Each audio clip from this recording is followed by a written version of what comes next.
오늘 말씀은 창세기 45장 1절로 15절까지 말씀입니다. 함께 읽습니다. 요셉이 시종하는 자들 앞에서 그 정을 억제하지 못하여 소리질러 모든 사람을 자기에게서 물러가라 하고 그 형제들에게 자기를 알리니 그때에 그와 함께한 다른 사람이 없었더라. 요셉이 큰 소리로 우니 애굽 사람에게 들리며 바로의 궁중에 들리더라. 요셉이 그 형들에게 이르되 나는 요셉이라. 내 아버지께서 아직 살아계시니이까. 형들이 그 앞에서 놀라서 대답하지 못하더라. 요셉이 형들에게 이르되 내게로 가까이 오소서. 그들이 가까이 가니 이르되 나는 당신들의 아우 요셉이니 당신들이 애굽의 판자라. 당신들이 나를 이곳에 팔았다고 해서 근심하지 마소서. 한탄하지 마소서. 하나님이 생명을 구원하시려고 나를 당신들보다 먼저 보내셨나이다. 이 땅에 2년 동안 흉년이 들었으나 아직 5년은 밭갈이도 못하고 추수도 못할지라. 하나님이 큰 구원으로 당신들의 생명을 보존하고 당신들의 후손을 세상에 두시려고 나를 당신들보다 먼저 보내셨나니 그런즉 나를 이리로 보낸 이는 당신들이 아니요 하나님이시라. 하나님이 나를 바로에게 아버지로 삼으시고 그 온 집의 주로 삼으시며 애굽 온 땅의 통치자로 삼으셨나이다. 당신들은 속히 아버지께로 올라가서 아뢰기를 아버지의 아들 요셉의 말에 하나님이 나를 애굽 전국의 주로 세우셨으니 지체 말고 내게로 내려오사 아버지의 아들들과 아버지의 손자들과 아버지의 양과 소와 모든 소유가 고센 땅에 머물며 나와 가깝게 하소서. 흉년이 아직 5해가 있으니 내가 거기서 아버지를 봉양하리이다. 아버지와 아버지의 가족과 아버지께 속한 모든 사람에게 부족함이 없도록 하겠나이다 하더라고 전하소서. 당신들의 눈과 내 아우 베냐민의 눈이 보는 바 당신들에게 이 말을 하는 것은 내 입이라. 당신들은 내가 애굽에서 누리는 영화와 당신들이 본 모든 것을 다 내 아버지께 아뢰고 속히 모시고 내려오소서 하며 자기 아우 베냐민의 목을 안고 우니 베냐민도 요셉의 목을 안고 우니라. 요셉이 또 형들과 입맞추며 안고 우니 형들이 그제서야 요셉과 말하니라. 드디어 열매라는 제목으로 말씀 증거합니다. 우리 인생은 해석이 중요하죠. 누구나 인생에는 여러 문제가 있고 해석이 필요한 경우가 있어요. 다만 그때마다 마음대로 혹은 긍정적으로 유리한 대로만 해석하면 될까요? 아니죠. 그런 해석은 필연적으로 교만과 방종으로 흐르게 합니다. 대신 신앙과 말씀의 기준, 곧 하나님의 시각으로 볼 수 있어야 하는 거예요. 그래야 문제를 직시하며 세상의 지혜로는 알 수 없는 하나님의 섭리에 닿을 수 있기 때문입니다. 그 모습을 오늘 요셉을 통해서 우리가 확인할 수 있어요. 그 의미와 교훈을 두 가지로 생각해 봅니다. 첫 번째, 하나님의 섭리임을 확신하며 선포합니다. 이제 요셉은 창세기 44장에서 들었던 아버지의 이야기, 그 가정이 다시 회복하게 된 이야기, 자기를 희생하고자 하는 형 유다의 고백을 듣고 그 마음이 뜨거워집니다. 주체할 수 없게 된 거예요.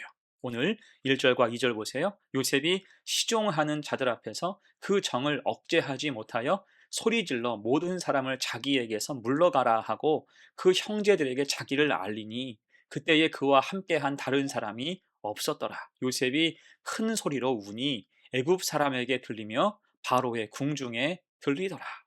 눈물 흘리며 이제 더 이상은 숨길 수 없게 됐습니다. 사실은 참 오래도 참았죠. 요셉은 하나님의 섭리를 기억하고 지금까지 참아왔어요. 애굽으로 곡식을 구하러 온 형제들을 대면한 지 이제 2년 정도 시간이 지났습니다. 그리고 그 시간 중에 형제들을 모두 5번 만났죠. 다만 하나님의 섭리와 회복을 소망하면서 가족과 형제들에 대한 그리움과 깊은 사랑을 지금껏 참아낸 것입니다. 이것이 요셉의 믿음이죠. 하나님의 섭리와 선하심을 기대하며 감정과 행동이 앞서지 않은 것입니다. 그럴 때 드디어 하나님의 선하심, 회복의 은혜가 가득 부어지는 것입니다. 자, 이에 3절로 5절을 보세요. 요셉이 그 형들에게 이르되 나는 요셉이라. 내 아버지께서 아직 살아 계시니까. 형들이 그 앞에서 놀라서 대답하지 못하더라. 요셉이 형들에게 이르되 내게로 가까이 오소서. 그들이 가까이 가니 이르되 나는 당신들의 아우 요셉이니 당신들이 애굽의 판자라. 당신들이 나를 이곳에 팔았다고 해서 근심하지 마소서, 한탄하지 마소서. 하나님이 생명을 구원하시려고 나를 당신들보다 먼저 보내셨나이다. 아멘. 자, 드디어 요셉이 자기의 정체를 밝히죠. 이게 형제들의 반응이 어떻습니까? 당혹스러움 그 자체예요. 오늘 말씀에도 기록합니다. 형들이 그 앞에서 놀라서 대답하지 못하더라. 숨이 턱 막히는 거예요. 무슨 말을 할 수 있을까요? 죽은 줄 알았던 동생, 우리가 팔아버린 동생, 그가 총리가 되어 눈앞에 서 있는 것입니다. 이것은 기쁨보다 두려움이 앞섰겠죠. 이에 요셉이 그들을 향해서 말합니다. 내게로 가까이 오소서. 나를 이곳에 팔았다고 해서 근심하지 마소서, 한탄하지 마소서. 하나님이 생명을 구원하시려고 나를 당신들보다 먼저 보내셨나이다. 아멘. 요셉은 지금 두려워 어쩔 줄 몰라 하는 형제들을 위로하고 우선 안심시킵니다. 그리고 이어서 말을 해요. 7절과 8절, 하나님이 큰 구원으로 당신들의 생명을 보존하고 당신들의 후손을 세상에 두시려고 나를 당신들보다 먼저 보내셨나니 그런즉 나를 이리로 보낸 이는 당신들이 아니요 하나님이시라. 하나님이 나를 바로에게 아버지로 삼으시고 그 온 집의 주로 삼으시며 애굽 온 땅의 통치자로 삼으셨나이다. 아멘. 자, 지금 요셉은 지나온 세월을 단 몇 줄로 축약해서 말하고 있죠. 이 말이 여러분 은혜예요. 사실 요셉은 구구절절 할 이야기가 많았습니다. 그리고 그 이야기는 대부분 고생담과 서러운 이야기뿐일 거예요. 그걸 이야기한다면 눈앞에 형제들이 곱게 보일 리가 없죠. 그들이 그 일의 원흉이 되기 때문입니다. 그래서 그런 이야기는 모두 하나님의 은혜와 섭리 아래에 두는 거예요. 대신 하나님이 먼저 보내셨고 하나님이 돌보셨음을 고백하고 있습니다. 이것이 무엇입니까? 하나님 섭리의 시선으로 그 삶을 통찰하고 해석했다라는 거예요. 그럴 때 용서가 되지요. 곧 여러분, 하나님의 섭리 안에 있는 사람은 과거나 상처가 주는 속박에서 자유로울 수 있습니다. 왜요? 새로운 소망, 덮으시는 은혜로 살기 때문이에요. 당연히 함부로 보복하지 않습니다. 선으로 갚으시는 하나님을 신뢰하기 때문입니다. 여러분, 그래서 하나님의 섭리 안에 있어야 우리의 심령이 평안하고 우리 삶이 행복한 거예요. 물론 누구나 힘들고 어려운 일들이 있고 지금도 또한 있겠지만 그것조차도 하나님의 섭리로 해석하며 하나님의 은혜를 소망하며 살 때 하나님은 시간을 통해서 그 문제와 상처를 차차 해결해 가시고 그 위에 더 큰 은혜와 위로로 덮어 주십니다. 그 놀라우신 하나님 섭리를 소망하고 경험하며 늘 복되고 아름답게 사는 귀한 성도들 되시기를 간절히 축원합니다. 아멘. 두 번째예요. 오늘 요셉의 고백 두 번째, 하나님의 보호하심을 선포합니다. 지금 요셉이 형제들과 정식으로 대면하면서 강조하고 있는 것은 하나님의 섭리죠. 하지만 형제들은 불편하고 두렵죠. 과거에 지은 잘못이 얼마나 큰 죄인지 스스로 알기 때문입니다. 용서받을 수 없다라는 죄책감이 현재 그들의 패부를 찌르는 것입니다. 이런 생각은 심지어 나중에 아버지 야곱이 죽을 때까지 이들은 계속 가지고 있었습니다. 하지만 요셉은 하나님의 섭리를 고백하면서 하나님의 보호하심을 강조하죠. 쉬운 말로 보복을 두려워하지 말라는 거예요. 그래서 오늘 본문에서도 요셉은 모두 세 번 하나님이 자신을 앞서 보내셨다라고 고백하고 있어요. 5절 보니까 하나님이 생명을 구원하시려고 나를 당신들보다 먼저 보내셨나이다. 그리고 7절 하나님이 큰 구원으로 당신들의 생명을 보존하고, 그리고 8절 말씀 나를 이리로 보낸 것은 당신들이 아니요 하나님이시라. 아멘. 무슨 뜻입니까?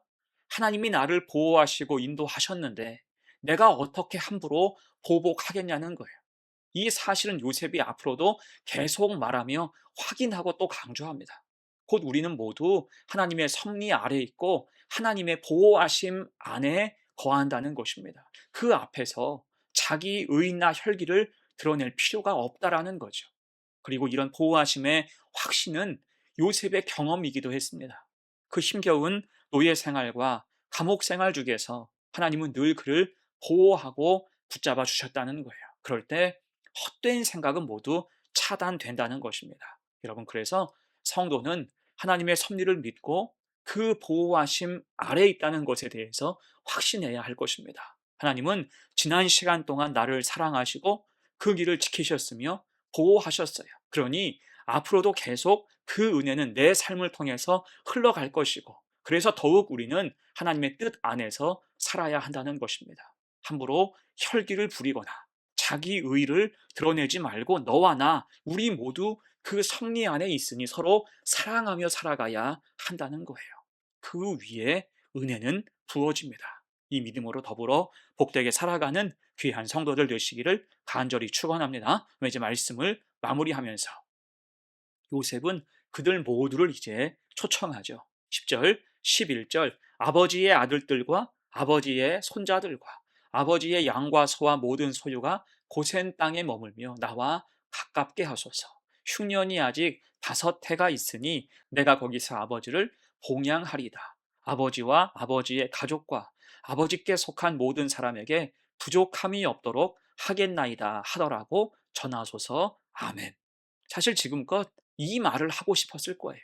극심한 가뭄 속에서 고향과 아버지가 걱정됐을 것입니다. 하지만 요셉은 먼저 움직이지 않았어요. 하나님의 섭리, 그 뜻이 온전히 이루어지기까지 참고 기다린 것입니다. 그럴 때 결국 회복의 은혜가 임했고, 요셉은 기꺼이 형들을 위로하며 하나님의 선하심을 선포하고 기뻐했습니다. 그래서 오늘 15절이 참 아름답죠? 요셉이 또 형들과 입맞추며 안고 우니 형들이 그제서야 요셉과 말하니라. 아멘. 이를 위해서 하나님은 요셉으로 하여금 2년이라는 시간을 기다리게 하셨고, 요셉은 참아내며 하나님의 섭리만 온전히 바라본 것입니다. 그럴 때 가장 귀한 위로와 은혜와 기쁨이 이 자리에 임한 것입니다. 여러분, 그래서 우리는 하나님의 섭리를 소망하며 살아가야 돼요. 이를 위해서 내 지혜와 경험을 앞세우지 말고 당연히 감정과 혈기는 뒤로 해야 하며 항상 기도하며 하나님의 뜻을 구하며 살아가야 할 것입니다. 그럴 때 드디어 열매, 합력하여 선을 이루게 하시는 거예요. 가장 귀한 것을 주시사 가장 아름답게 회복하게 하십니다. 이런 은혜가 우리 삶 가운데 가득 임하게 되기를 간절히 축원합니다. 아멘. 함께 기도합니다. 은혜로우신 하나님 아버지, 오늘 요셉의 삶을 통해 하나님 섭리를 배우게 하셔서 감사합니다. 우리 삶의 모든 여정이 하나님의 섭리 아래 있음을 믿습니다. 이에 때로 이해할 수 없는 일 앞에서도 감정과 혈기를 앞세우지 않고 하나님 뜻을 기억하며 인내하게 하옵소서. 상처와 원망을 내려놓고 섭리의 눈으로 삶을 해석하며 용서하고 사랑하는 성도가 되게 하옵소서. 그럴 때 오늘 요셉처럼 드디어 열매, 하나님의 선하심을 확인하게 하옵소서. 더 큰 믿음으로 살아가게 하옵소서. 감사드리며 예수님의 이름으로 기도합니다. 아멘.